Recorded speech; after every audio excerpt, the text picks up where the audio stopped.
The United States launched a trade war against Canada, their closest partner and ally, their closest friend. At the same time, they're talking about working positively with Russia, appeasing Vladimir Putin, a lying, murderous dictator. Make that make sense. Canadians are reasonable, and we are polite, but we will not back down from a fight. Not when our country and the well-being of everyone in it is at stake.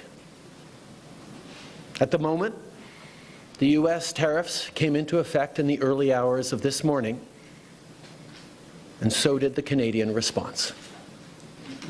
Canada will be implementing 25% tariffs against $155 billion worth of American goods, starting with tariffs on $30 billion worth of goods immediately, and tariffs on the remaining $125 billion of American products in 21 days' time. Encore aujourd'hui, again today, we find ourselves forced to introduce 25% tariffs on $155 billion of U.S. merchandise. $30 billion will come into effect immediately, and in 21 days, $125 billion of U.S. merchandise will be hit. We will also be challenging these illegal actions by filing dispute resolution claims at the World Trade Organization and through the USMCA. But in the meantime, our tariffs will remain in place until the U.S. tariffs are withdrawn, and not a moment sooner. And should these tariffs not cease, we are in active and ongoing discussions with provinces and territories to pursue several non-tariff measures, measures which will demonstrate that there are no winners in a trade war.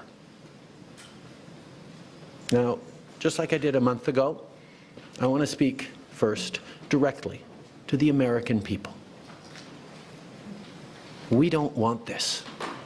We want to work with you as a friend and ally. And we don't want to see you hurt either.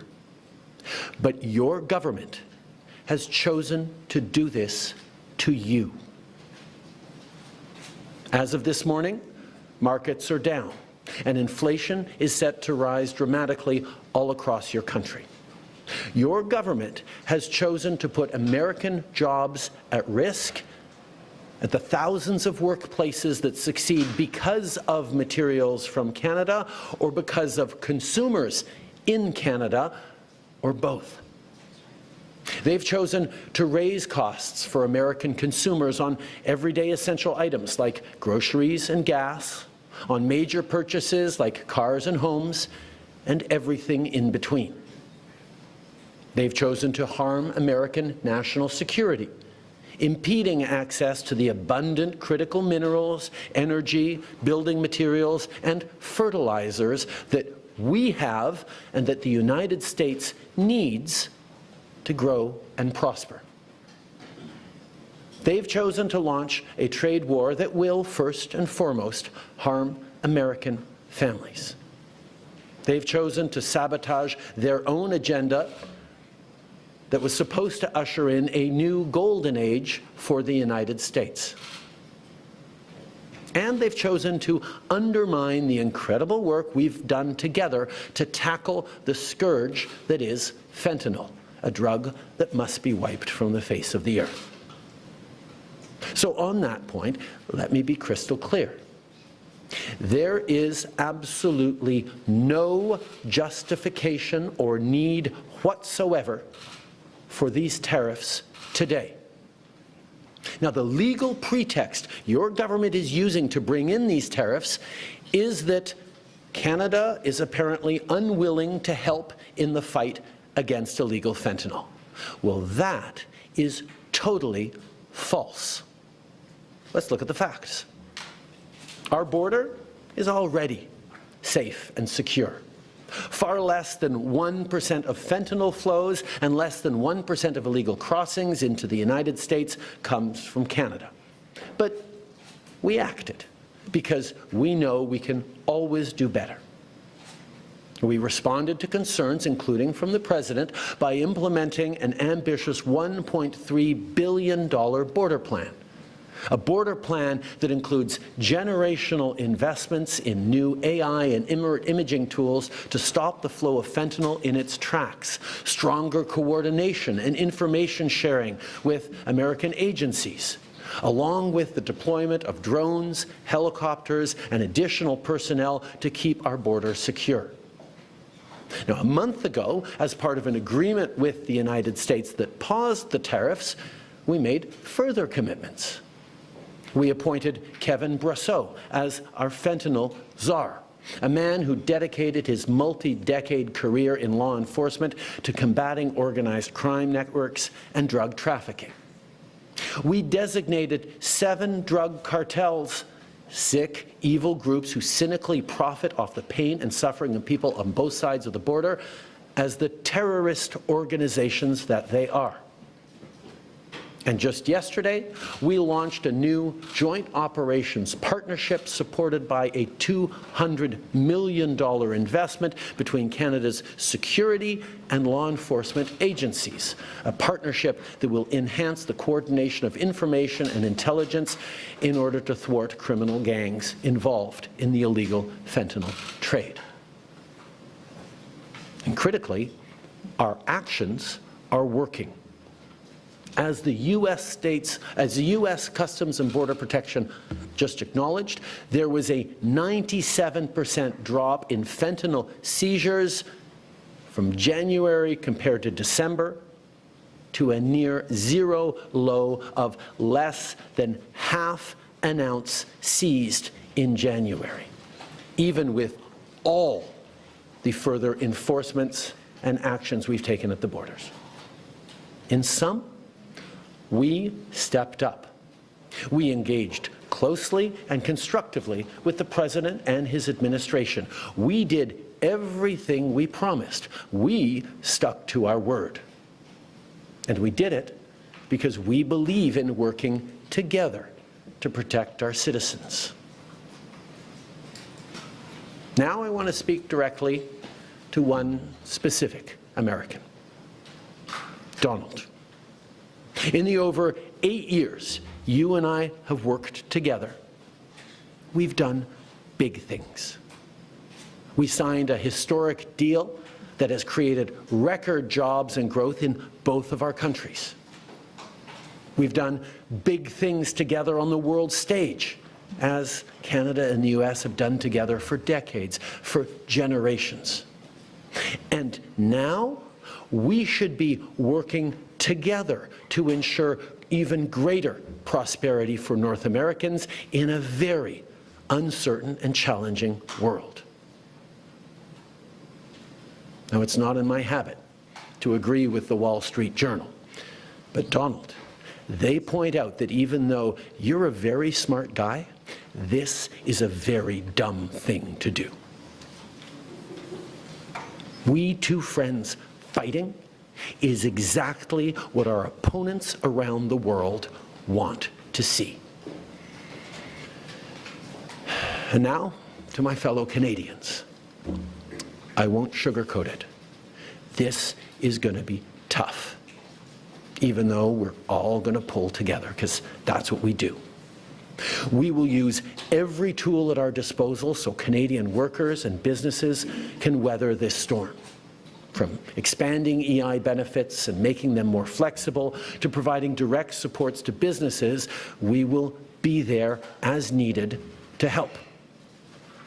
But Canada, make no mistake, no matter how long this lasts, no matter what the cost, the federal government and other orders of government will be there for you. We will defend Canadian jobs. We will take measures to prevent predatory behavior that threatens Canadian companies because of the impacts of this trade war, leaving them open to takeovers. We will relentlessly fight to protect our economy. We will stand up for Canadians every single second of every single day, because this country is worth fighting for. Les derniers mois ont été The stressants recent months et have been honnêtement stressful épuisants and, in fact, nous exhausting tous. for all of us. Mais je crois qu'on peut But I believe être rassuré we can be par reassured l'incroyable solidarité by the incredible dont notre solidarity société we've témoigne seen entre nous. among Solidarité Canadians. entre nos entreprises, Solidarity among nos syndicats, businesses, notre société among civile, unions, the les civil communautés society, autochtones, Indigenous tous les communities, Canadiens. and all Canadians. L'ensemble de la société canadienne parle All of d'une Canadian seule society voix is speaking with pour a qu'on se single fasse voice entendre de nos so that we partenaires can be américains heard by pour our illustrer U.S. que partners l'imposition and to de droits de illustrate that the douane, imposition c'est of une these très tariffs mauvaise idée. is a very bad idea. En même temps, At the same on time, travaille à l'interne we pour are faire working tomber les internally obstacles au to commerce remove the entre nos provinces et barriers territoires. to internal trade travaille between the pour provinces and rejoindre de nouveaux territories. marchés à We're travers le working monde, to try and pour reach new bâtir une markets économie around the world, toujours plus to forte build et an plus economy résiliente. even more strong and resilient than Dans les before. dernières années, j'ai eu In plusieurs recent occasions years, de I've had discuter a avec number des of leaders du opportunities monde to entier. talk to Mon global message leaders, and est my toujours le message même. is always the Le same. Canada Canada est un partenaire is fiable a et notre reliable porte est grande partner, ouverte. and our door is wide Dans les open. dernières semaines, In on a recent weeks, aussi redoublé we have d'efforts pour also renforcer nos liens avec le redoubled our Mexique, efforts qui lui aussi to était work with frappé Mexico, par ces tarifs. which is also being hit with these tariffs. Ensemble, on va chercher de Together, nouvelles we façons will de seek collaborer new ways of et de working s'appuyer together l'un sur l'autre and to pour provide faire face mutual à cette support menace. in the face of this threat. Face à l'incertitude, In the face à face of l'inquiétude, les uncertainty Canadiens and ont worry, fait preuve de Canadians tellement de have shown solidarité. so much Je vous ai solidarity. vu I partager saw des listes you de produits sharing canadiens pour lists aider of vos Canadian proches products to à help appuyer les your loved entreprises ones d'ici. and friends Je vous ai vu changer vos plans de vacances et support opter Canadian pour des businesses. magnifiques I saw destinations you touristiques change qu'on a your ici travel chez nous, plans au to stay Canada. in Canada rather than going Je to vous the ai United vu States. redoubler I d'efforts saw pour you soutenir redouble your nos efforts petites to entreprises support et our nos small travailleurs. businesses and our workers here in Canada. Je vous ai vu vous I porter à saw la you défense de notre culture, defend our la culture faire rayonner. and ensure it can Je vous ai flourish. vu encourager nos I athlètes saw avec you une encourage ferveur our sans précédent. athletes Moi qui with croyais que je incredible pouvais pas fervor. être plus fier de And notre I pays thought I could et de never mes be even compatriotes. prouder of my country and my compatriots. Mais and j'ai yet- encore quelque chose à vous demander. I still have something to ask of you. Lâchez pas. Do not give C'est up. le moment de redoubler This is the d'efforts, time to de redouble se your tenir efforts, debout pour to notre stand pays, up for our de faire country, tout ce qu'on to peut do pour everything we choisir le possibly Canada, can to pour choose Canada défendre le Canada. and defend Canada.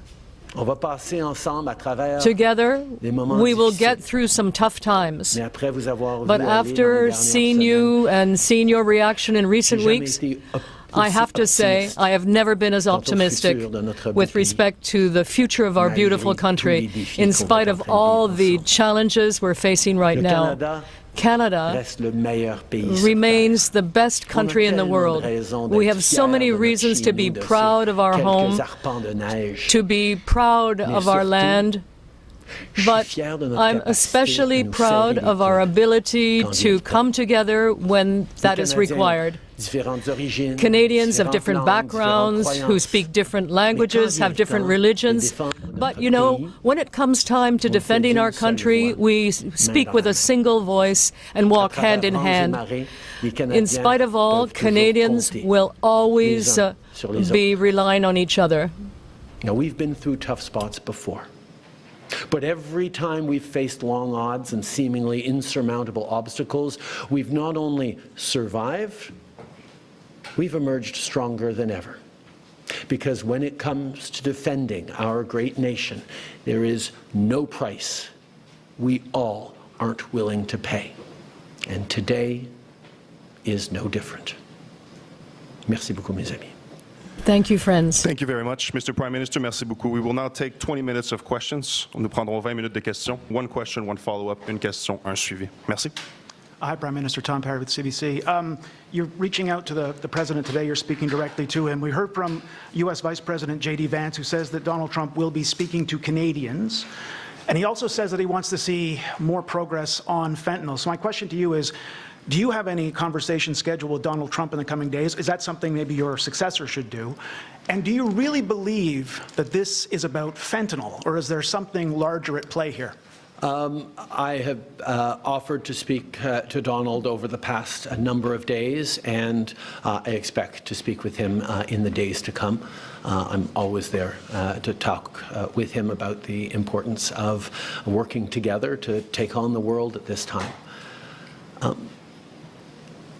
The facts show very clearly that in terms of taking action on fentanyl, we are doing everything that is necessary, and not just for the United States, for ourselves as well, as Canadians are suffering as well from the scourge that is illegal fentanyl. We have laid out extensive plans, actions, cooperations, including as recently as the past days in Washington, and they have always been very well received. And the numbers bear that out.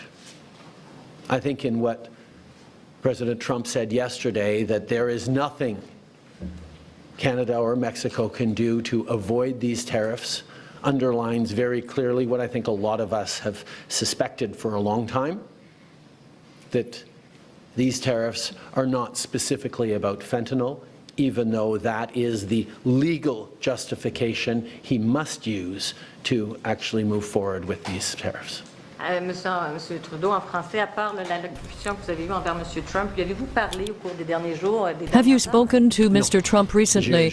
No. I made myself available to talk to him in recent days, as we did a month ago, and I hope to be able to speak to him in the coming days, and I'm always open to doing that. Off the top, you're seeing the United States seemingly moving closer to Moscow.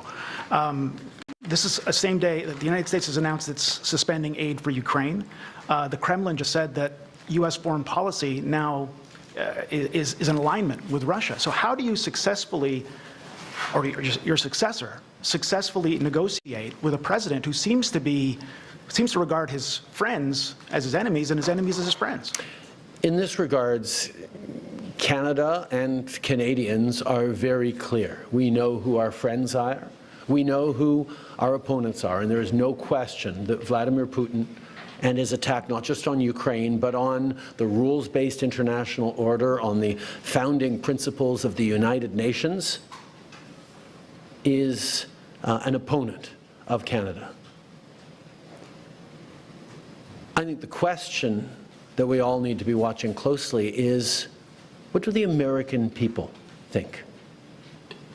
How do Americans feel about jettisoning one's friends and allies in favor of a country that has never wished Americans well and continues to act in ways that harm the global economy and specifically the American economy and American values and principles? Bonjour, Monsieur Trudeau. Valérie Gavage de Radio-Canada. Radio-Canada. I'd like you to talk about potential relief programs.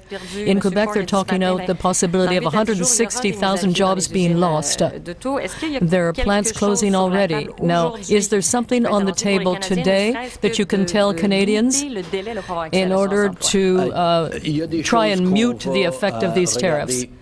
Well, there are things that we will be looking at immediately when it comes to the employment insurance program, but I want to remind Canadians that our goal is not to find ways for Canadians to get through these tough times. It is to prevent these tough times from lasting any more than they absolutely have to. If we can have those tariffs removed tomorrow, that's what we will try to do. Our priority is to put an end to this economic war, and the fact that Americans will immediately be facing layoffs and problems with respect to their own consumer products will certainly help us to put an end to this challenge as quickly as possible. But in fact, we are looking at a number of options, a number of things that we can do if those tariffs remain in place longer than a day or two. Even with the immediate immediate review of EI programs that we might want to tweak? First and foremost, as we reflect on the impacts on Canadian workers and Canadian jobs and businesses, is that, first of all, there will be similar impacts on Americans losing their jobs, American families paying more for basic goods that they rely on at a time where times are tight everywhere. But our focus has to be on getting these tariffs lifted as quickly as possible. What can we do in the coming days is our focus, to make sure that these tariffs don't last a second longer than necessary. So we will be looking at, including looking in the coming day at things we can do around adjusting EI to support people through this difficult time. But our priority has to be not on figuring out how to manage through these tariffs over the coming days and weeks and months, but on doing everything we can to get them lifted and put an end to this unjustified trade war that hurts American families and Canadian families. On a l'impression que vous n'avez plus beaucoup de cartes dans votre jeu. I think you don't have that many cards left to play. Now, would the renegotiation of the Kuzma agreement be a way to address this? Well, right now, in our conversations with the President, it's not very clear what he's actually trying to do or what he wants. Perhaps the only clarity is what he's said a number of times, which is that his goal is to ruin the Canadian economy so that he can then move on to annex the country. That's what he wants. So I'm not sure. I'm not really certain what kind of negotiation could go forward right now that would convince him that this is the right thing to do. And really, what we have to do is demonstrate that our economies are very closely linked and that these kinds of barriers and tariffs will mean suffering for people on both sides of the border. That, in fact, we should be working together, doing things together. And while he decides to ruin the Canadian economy,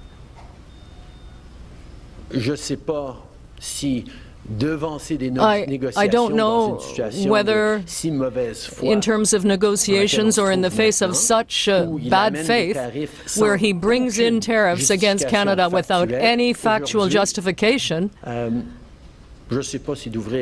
don't know whether opening negotiations would be a good idea. We're open to doing it if he wants that, but he has not even referred to that possibility.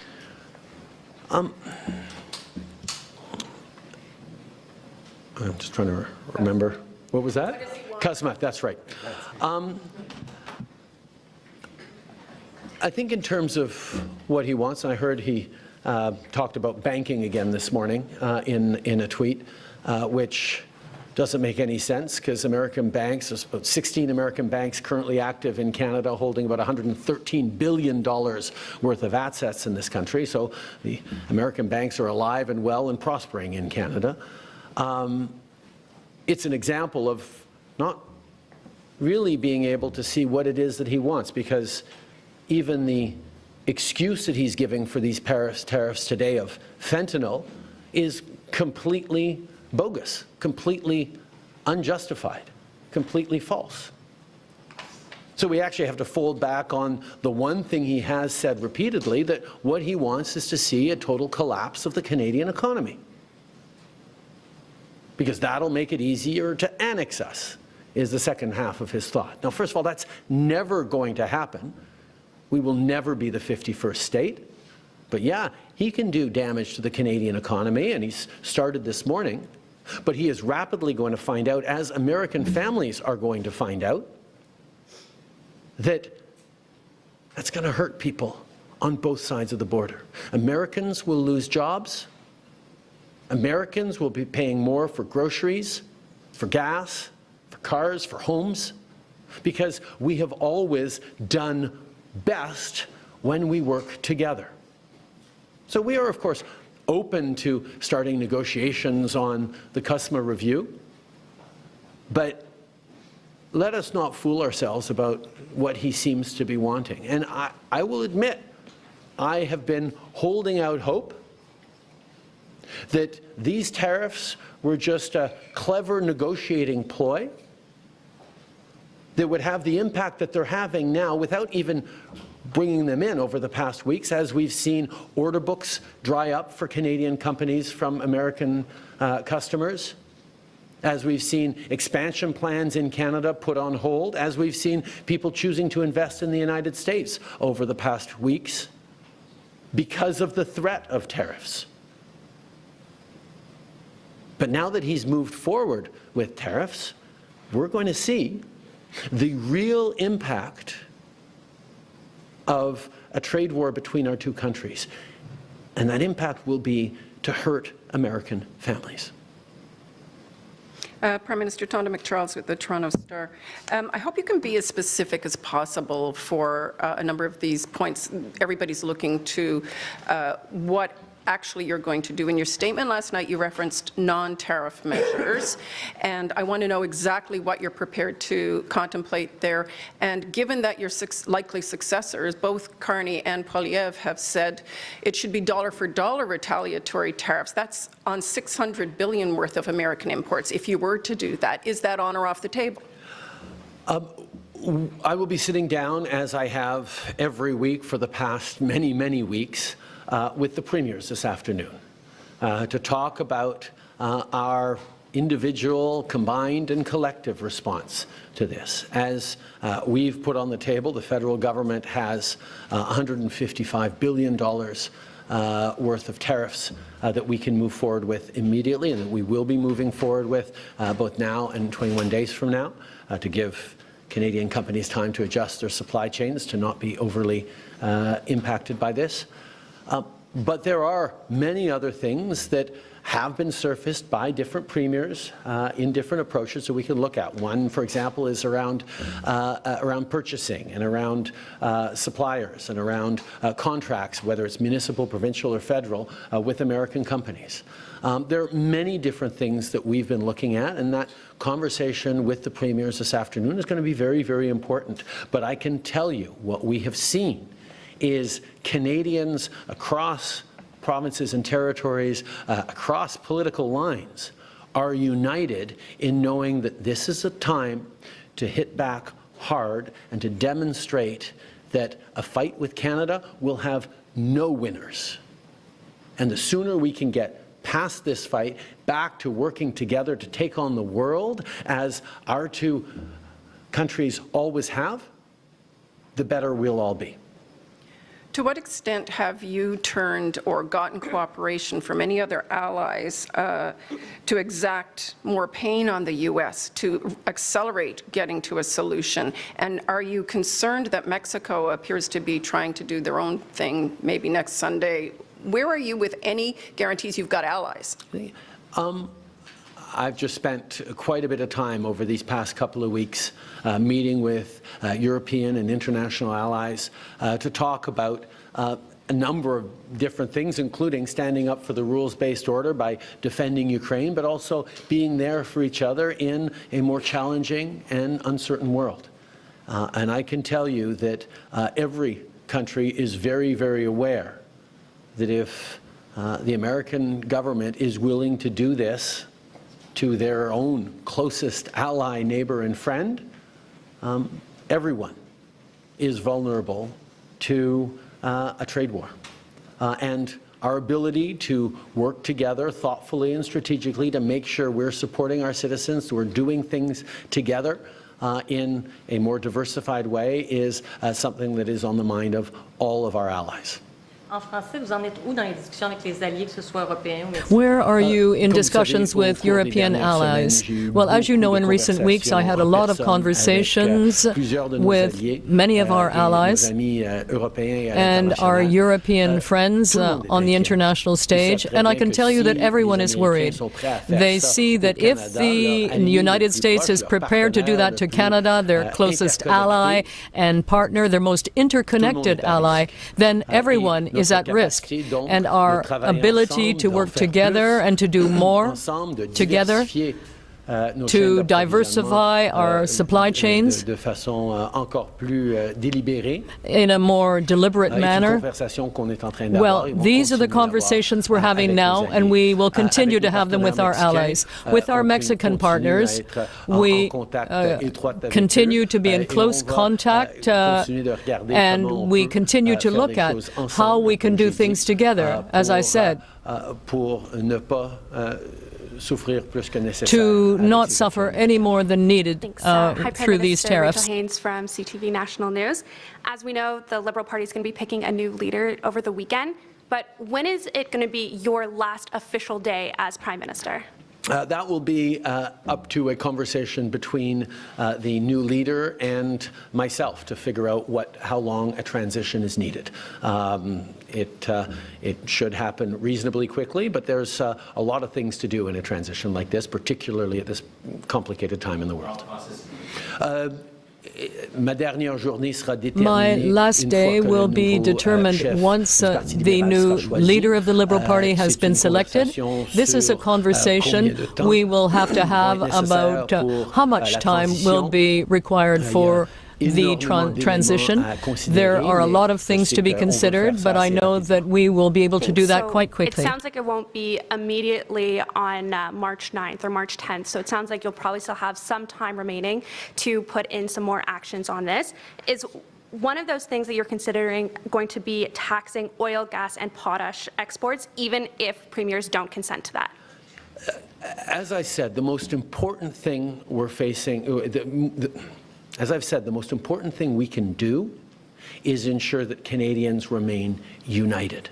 That's why whatever response, individually or collectively, we do across the country, we have to make sure that no single part of the country is carrying a greater burden or suffering any more than everyone else. This is going to be tough for all of us, but we need to be pulling and holding Canadians together every step of the way. And that's the conversation I'm going to be having with the premiers this afternoon in our now weekly meetings. There will be many different ideas we discuss, but the most important thing, more important than doing specific or effective pressure points on the United States, is keeping Canadians united together. As we go through the pain that these American tariffs will inflict on our economy, on our workplaces, on Canadian families, we will be able to say this is happening to us by the decisions of a different government. As American families suffer the impact of these tariffs, of this trade war with Canada, they will be saying this is happening because our own government is choosing to do it to us. That's a very different proposition. And the most important thing right now, more important than anything else, is for Canadians to remain united. And that's why all premiers will be focused on things that make sure Canadians don't get divided amongst ourselves. This is a time for us to pull together, because the Americans will be having very real and very challenging debates and discussions about these actions. There will be no debate in Canada about whether or not we should be pulling together and responding. Everyone is aligned on that, and protecting that is job one for the Canadian government and the Canadian Prime Minister. Hi, Mr. Trudeau. Okay.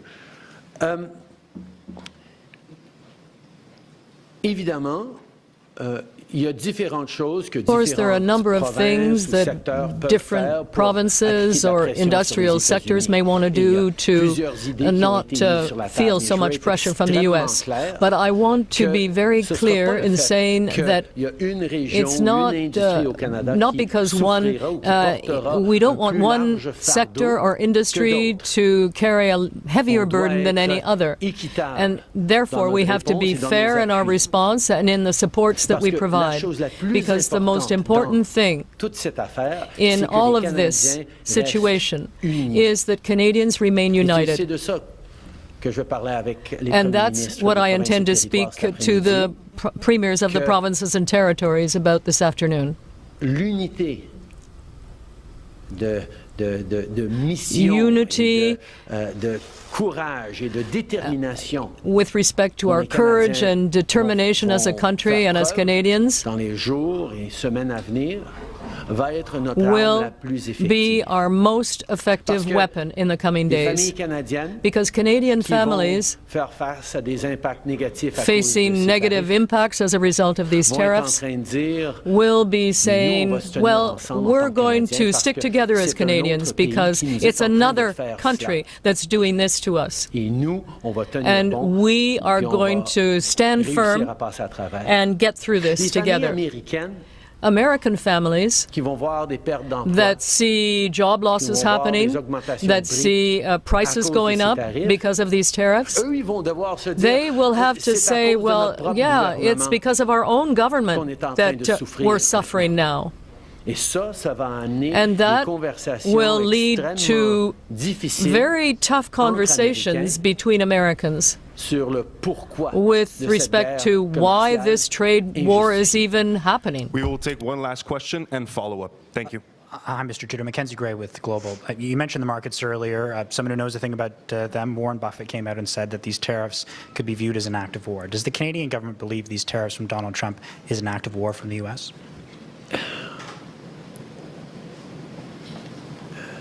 Canadians are not angry at the American people for this.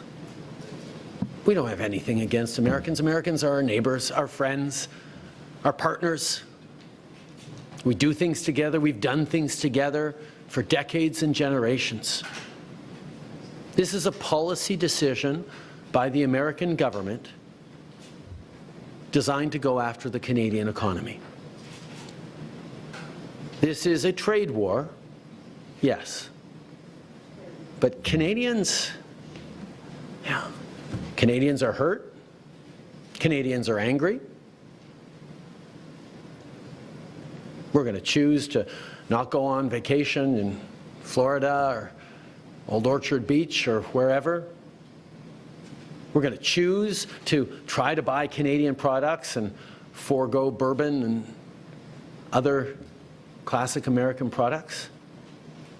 And yeah, we're probably going to keep booing the American anthem. But let me tell Americans, we're not booing you. We're not booing your teams. We're not booing your players. We're booing a policy that is designed to hurt us. And we're insulted. And we're angry. But we're Canadian, which means we're going to stand up for each other. We're going to fight. And we're going to win. There are probably a lot of folks watching on TV today who've been laid off or they were told not to come into work today because of these tariffs. Can you explain to them why you've not announced any relief measures today to help those folks out? As I've said, our entire focus has been on preventing these tariffs from coming in, if there was at all a way, and it now looks like there was never a way we were going to be able to avoid these tariffs that the President was determined to do. And our focus now is going to be on making sure that they get lifted and that there is an end to this trade war as quickly as possible.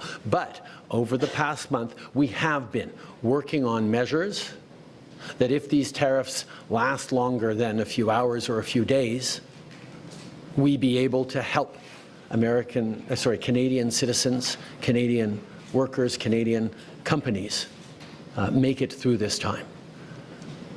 But let's also be clear. This is going to be tough. The American trade war is going to hurt the Canadian economy and is going to hurt all of us. What our government needs to make sure we're doing is try to make sure that nobody goes hungry and that everyone carries their share of this. And that's a hard thing to do, but that's where we're leaning in, both as a federal government and with provinces and territories on responses to be there for Canadians. Thank you, Mr. Prime Minister. Merci. That concludes today's press conference. Ça conclut la conférence.